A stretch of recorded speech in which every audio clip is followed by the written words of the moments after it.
Hello everyone, today I'm going to make a video on the unit stats in 3 kingdoms.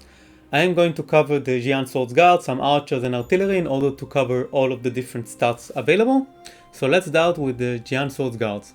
Their morale is 42. When the morale is going to drop below 10, it is going to flash, and when the morale is going to drop below 0, the unit is going to flee. There are all kinds of attributes and bonuses you can get to the morale, and also all kinds of penalties. The first thing I want to mention is the closer the general is, the higher the bonus for the morale, up to 10. You can get a charge bonus of 15 as well.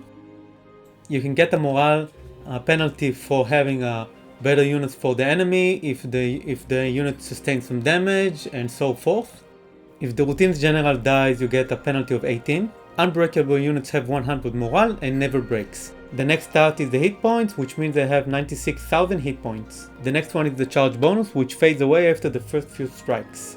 The melee attack rate means how many blows the unit can hit per minute.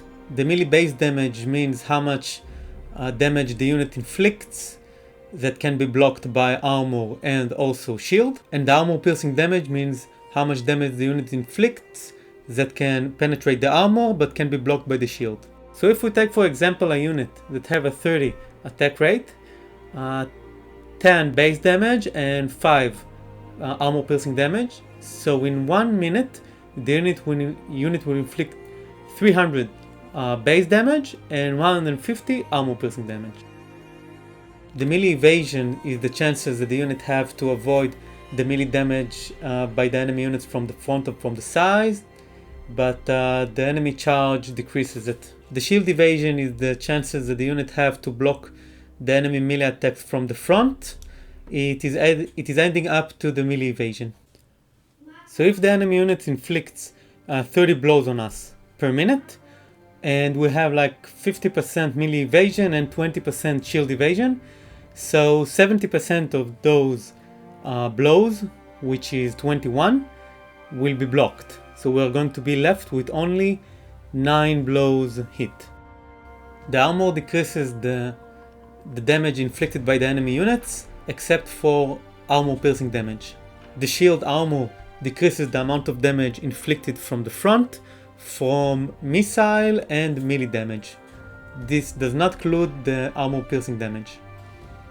So if for example the enemy hits us with 10 base damage and 5 armor piercing damage, and we have 50% of armor and 20% of shield, so what is going to be left from the 10 base damage is going to be only 3, and all of the 5 armor piercing damage will get through. The ranged block chance is the chances of the units to evade the missile fire of the enemy. So if for example the enemy shoots 10 arrows at us and we have 60% range block chance, so only 4 will actually hit us. And I think speed is pretty obvious. The fire rate is how many arrows they can fire in a minute. The best range damage is how much damage they can inflict. It can be blocked by a shield and reduced by armor. The ranged armor piercing damage is how much armor piercing damage they can inflict.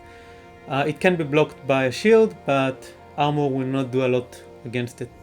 So again, if they have like a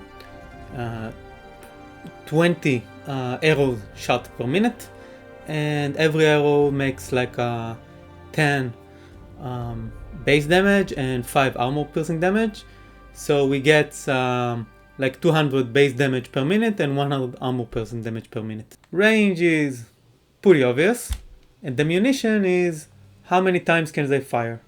I'm going to take the Defenders of Earth as an example for the artillery stats.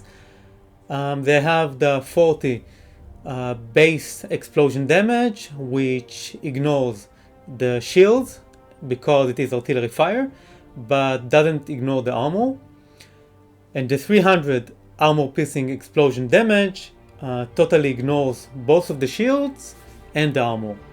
So the same mechanism as the other missile units goes for the artillery. For example, if we're getting a shot from the Defenders of Earth, so we're getting like 40 base damage and 300 armor piercing damage. So if we have like, for example, 50% armor, so we're going to get like 20 damage from the explosion, from the base explosion, and 300 from the armor piercing explosion. The only difference is with the explosions, the shield doesn't matter at all.